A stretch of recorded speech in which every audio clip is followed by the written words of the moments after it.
Once upon a time, there was a king called King Moti.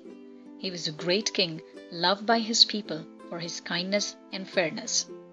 He and his wife, Queen Maya, had an only daughter, Princess Kali. They lived in a palace. It shined a golden color in the sun. Princess Kali was an excellent student, so she had teachers from all over the world, teaching her language, maths, arts, and the sitar. Her favorite sport was archery and fencing. Her parents had the palace tutor gave her lessons in these sports. Her best friend was Tanvi, who was the daughter of the vizier. They loved playing the sitar together and fencing with each other. They were very good friends. One day they both went out riding in the magical forest. As they rode deeper into the forest, it became dark, and suddenly a wizard appeared before them. He captured Princess Kali, gave her a sleeping potion, and took her away in his chariot. Tanvi followed him and made him stop. She tried to be brave. She asked the wizard what could she offer him so that he would return the princess. Tanvi begged him and said, "I will do anything to save her life." The wizard laughed and said, "I will turn you into a puppy." She said, "Yes, anything for my friend." The wizard was surprised at the love between the friends. And he said, "Okay, I will let Princess Kali go, but I will turn you into a puppy. If the princess hugs you, then you will go back into your human form." Tanvi agreed, and she was turned into a cute white puppy. When Kali came back from her deep sleep, she was in the palace. She realized Tanvi was missing. She just saw a white puppy around her. The king and the vizier were very sad and sent out soldiers into the forest and around the kingdom looking for Tanvi. Kali refused to meet anyone or talk to anyone. She would sit in her room, crying and thinking about Tanvi. She had never told Tanvi she loved her. To cheer her up, King Moti and Queen Maya planned Princess Kali's Swayamvar. The Swayamvar was a traditional party. Invitations were sent to the princess, to all the kingdoms far and wide. They would take part in a competition. Princess Kali would then choose a prince who would win the competition. She would make her choice by putting a garland in his neck. Though Princess Kali was still in love with Tanvi, she promised to attend the Swayamvar on the condition that she could choose whoever she wanted and her parents would not say no.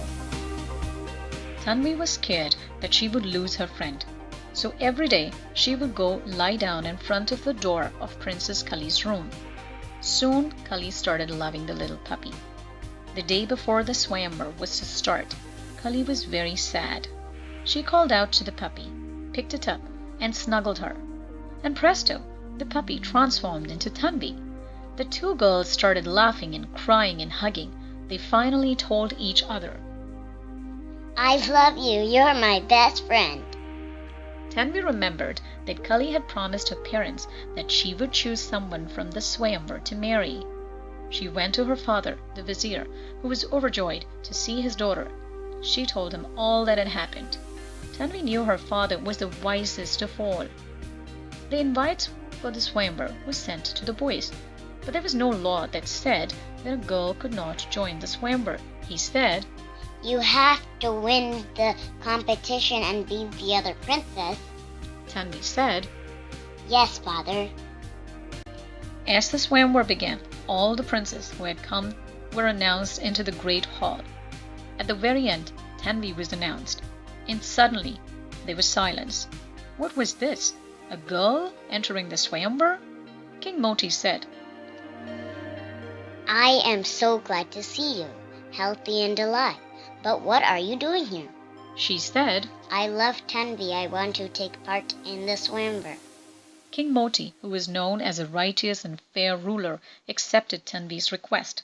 The activities for Kali's Swayamvar included a round of fencing, and the top three would then have to do an archery competition.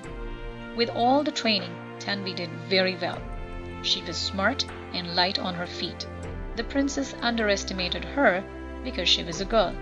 Very soon, she was one of the final three. The crowd rose up, cheering for Tanvi, who was their own girl. One of the princes, Prince Krur, who was in the top 3, got angry and said, "This is not fair. Tanvi uses bows and arrows, which are lighter than men's." The men's bows were about as big as Tanvi and heavier than her. She refused to back down. The first prince failed, but Prince Krur hit the target. When Tanvi's turn came, she tried to pick up the bow. She tied a rope around the bow and dragged it. She propped it up against the tree and hit the target. The whole crowd erupted, cheering and clapping for her, and started chanting her name. Kali was overjoyed and was glad that the competition had ended with Tanvi safe and sound. The king then announced, "Princess Kali, it's time for you to make your choice between Tanvi and Prince Krur." Princess Kali came up to Tanvi and with tears in her eyes put the garland in Tanvi's neck and told her, "I love you. You're my best friend forever." And they lived happily ever after.